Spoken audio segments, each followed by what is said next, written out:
भेड़ों की मुसलसल 12 रोज दायरे में घूमने की वीडियो वायरल। बीजिंग में इस वक्त दुनिया भर में एक वीडियो मकबूल हो रही है जिसमें भेड़ें किसी जरूरत बगैर मुसलसल एक दायरे में चक्कर काट रही हैं। इब्तदाई खबरों के मुताबिक भेड़ें कुल 12 रोज तक इसी कैफियत की शिकार रही। 2 हफ्ते कबल चीन शुमाली चीन के इलाके के एक दही फार्म में ये वाकया पेश आया। भेड़ों के गले के मालिक मियाओ ने कहा कि पहले कुछ भेड़ों ने दायरों में घूमना शुरू किया तो उसके बाद पूरे गोल ने ही दायरे में चक्कर लगाना शुरू कर दिया। फिर एक वक्त ऐसा आया कि भेड़ें अचानक रुक गयी, लेकिन दायरे की तरतीब बरकरार रही। लेकिन सबसे हैरत अंगेज बात यह है कि कमोबेश 12 रोज तक भेड़ें एक गोल दायरे में घूमती रहीं और कुछ ने तो रुकने से इनकार कर दिया। न कुल 34 भेड़ें शामिल थीं और अब तक समझा नहीं जा सका कि उन्होंने ऐसा क्यों किया। जानवरों के माहिरीन का ख्याल है कि एस्टेरियोसिस नामी एक बैक्टीरियाई बीमारी से भी जानवर गोल गोल घूमने लगते हैं। इसमें दिमाग की तरफ एक अंदरूनी सोजिश होती है। अक्सर हालत में जानवर एक जानिब से मफलूज भी हो जाते हैं। इसी तरह का एक वाकया टॉम क्रूज की फिल्म मिशन इम्पॉसिबल में भी देखा गया था, जब वहां भेड़ों ने गोल घूमना शुरू कर दिया था। इस दौरान फिल्म की शूटिंग रोक दी गई थी।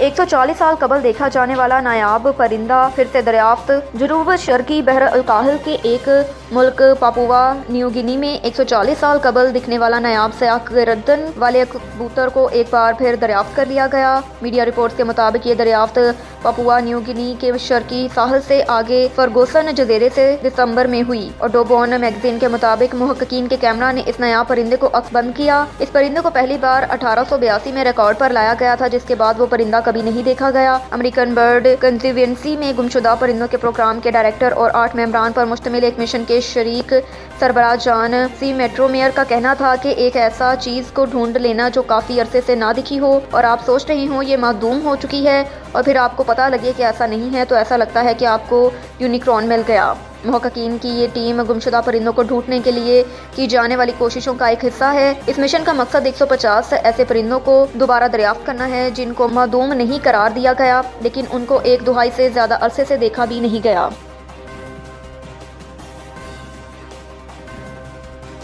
फ़ज़ाई आलूदगी बच्चों को मुस्तक़बिल में बुलंद फशार खून में मुब्तला कर सकती हैं। लंदन में एक तहकीक में मालूम हुआ कि फ़ज़ाई आलूदगी बच्चों को उनके बाद की ज़िंदगी में बुलंद फशार खून में मुब्तला कर सकती हैं। बिलखसूस यह हमला इस वक्त बढ़ सकता है जब उनका वजन बढ़ने लगे। माहिरीन ने खबरदार किया कि बच्चों को स्कूल से घर कम ट्रैफिक वाले रास्तों से पैदल आने जाने की तरगीब देनी चाहिए, जबकि स्कूलों में मौजूद मैदानों में दरख्त होने चाहिए ताकि वो आलूदगी को जज़ब कर सके। किंग्स कॉलेज लंदन के मुहक्किकीन की रहनुमाई में की जाने वाली तहकीक में 10 से 19 साल की उम्र की तकरीबन 15,000 बच्चों पर किए गए 8 मुतालों का जायजा लिया गया। मुहक्किकीन की तवज्जो का मरकज बच्चों पर आलूदगी का अफशा होना था। इस आलूदगी में बारीक PM2.5 ज़रात जो गाड़ी के धुएं में पाए जाते हैं और PM10 ज़रात जो कार के पहियों के टुकड़ों और लकड़ी के चूल्हों से खारिज होते हैं शामिल थे। 12 साल की उम्र में बच्चों पर PM2.5 और MPA-10 तवील मुद्दती आला सतहों के अफशा होने से ब्लड प्रेशर वाज़िह तौर पर बुलंद था। ये ज़रात सांस के जरिए सीधा फेफड़ों में जाते हैं। इसी तरह बड़ी उम्र में बुलंद फशार खून का सबब बन सकता है और दिल के